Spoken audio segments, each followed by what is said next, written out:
केली आणि संपूर्ण विधानमंडळाने मदत केली, पण विधानमंडळाच्या बाहेर असणारे जे लोक आहेत, जे पुन्हा कधी सत्तेमध्ये येणार नाही, ते लोक आता समाजाला या ठिकाणी बिघडवण्याचं काम करताय. पण मराठा समाज सुसंस्कृत आहे. मराठा समाजाला कळतं आहे की राजकारण कुठं चाललं आहे. मराठा समाजाला न्याय भेटत असताना या ठिकाणी ही आगपाकड करणं ही काही योग्य नाही असं मला वाटतं आणि त्यामुळं जाणीवपूर्वक देवेंद्रजीला टार्गेट करण्यात येत आहे. जरांगे पाटील मुंबईकडे सागर बंगल्यावर जाणार असं सांगून ते नाही, सागर बंगल्यावर कशा करता? काय बिघडवलं सागर बंगल्यावरने? काय चूक आहे सागर बंगल्याची? काय चूक आहे देवेंद्र फडणवीसांची? काय चूक आहे त्या सुसंस्कारमय माणसाची? काय चूक आहे त्या सुसंस्कृत माणसाची?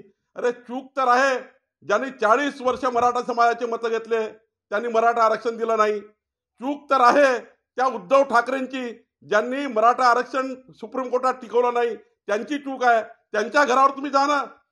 जायचं असेल तर शरद पवारांच्या बंगल्यावर जा, जायचं असेल तर उद्धव ठाकरेंच्या बंगल्यावर जा. देवेंद्र फडणवीस कशा करता ब्राह्मण जात काढताय? कशा करता तुम्ही त्यांना डिवचताय? कशा करता त्यांनी काय चूक केली आहे?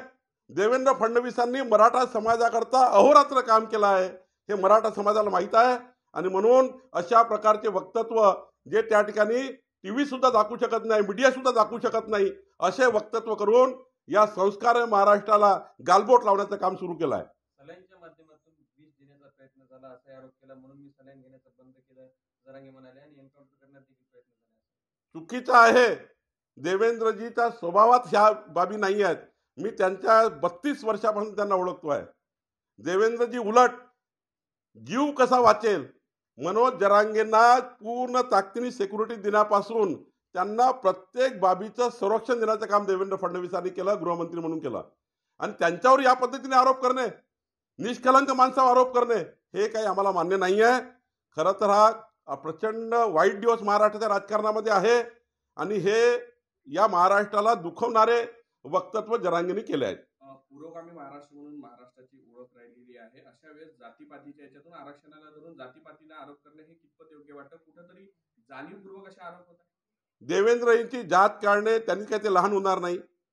देवेंद्रजी आरोप करणे त्यांनी काही ते लहान होणार नाही, त्यांची उंची कमी होणार नाही. पण जरांगेंचं वक्तव्य हे महाराष्ट्राला शोभणारं नाही आहे.